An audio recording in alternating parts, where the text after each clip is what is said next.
Well, Superman and Lois delivered yet another good show, you know? I could just keep saying the same thing, which I often do.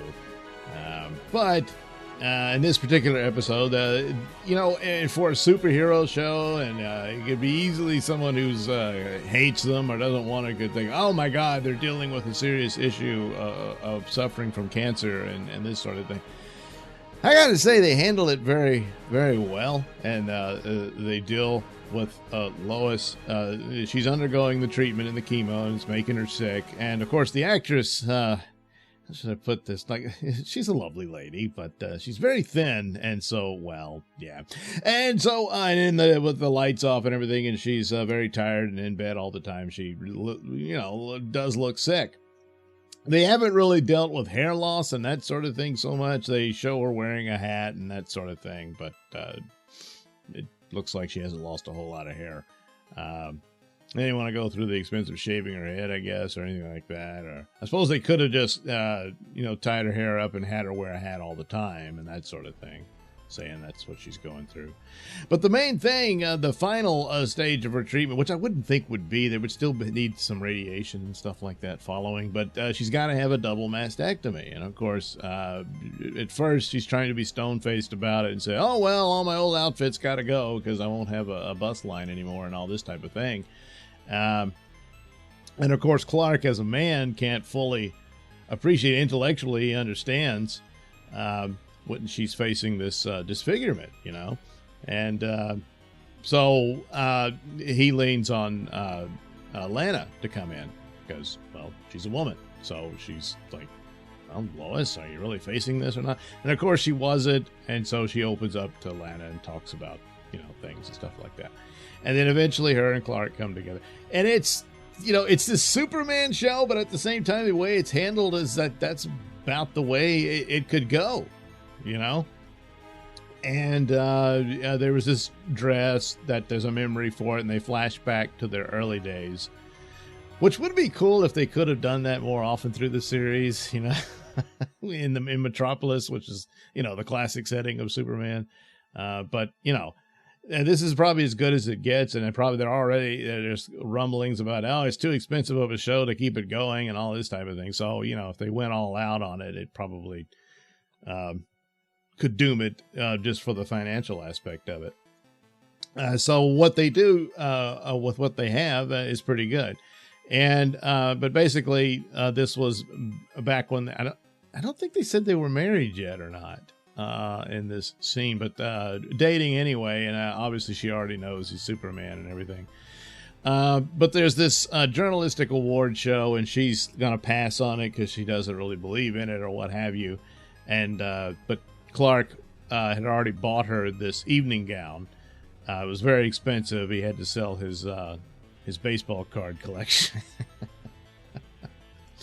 to afford it. And he wants to show her off is basically the deal. And well, she's all taken by this and excited. And so, of course, they go on their date and all that sort of stuff. So she's kept the dress all this time. I'm sure has used it for other events and whatnot.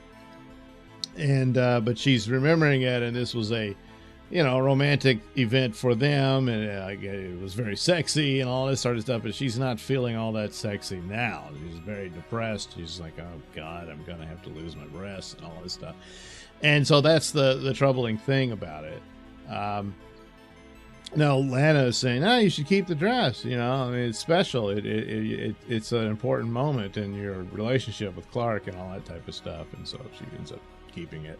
And plus, it was a gift from him and that sort of thing. And so it has its resolution for that, and they handle this very, very well. And of course, again, the anomaly of being technically a CW show can't be overemphasized in aspects of this. As for the action, this happens more for John Henry Irons as Bruno is coming at him. And he revives, I think it's the Atomic Man again, or Atom Man character, because he had died early on, but he was in a tank. So Bruno's got all this technology, And I don't know that they'll reveal either he's stolen stuff from Lex Luthor, whom he framed to get locked away in prison to muscle in on his territory in Metropolis, or could they give a nod that he, yes, does have contacts with Apocalypse and Darkseid and all that. I doubt it, but that would be, the real story of Intergang and Bruno Mannheim and all that. So the guy goes to take out John because John is playing hardball with Bruno's wife. They've captured her after the last episode, and she definitely tried to kill him. And he's saying, "Hey, Bruno, you're going to have to give up on your operation and what you're up to, or you don't get to see your wife because she's committed the crime. So they've got her under lock and key." Bruno is just too suave of a criminal, so whatever warrants I'm sure they could have gotten to search his property or whatever, they wouldn't find anything. They don't really address that, but sometimes you got to fill in the blanks. They do give some dialogue to. It's very tough to get anything on Bruno. He's very smart and all this sort of stuff. So meanwhile, things are breaking down with his son. His son, did you ever kill anybody? He says, "How can you ask me that?" Well, how can he not? And of course, yes, they did. Both his parents did. They've kept him shielded from this as best they can, but he eventually gets to meet up with Natalie again. And he says, "I suspected, I'd heard rumors that my dad was involved in some things that were shady, but he never thought it was, to this extent," and that sort of thing.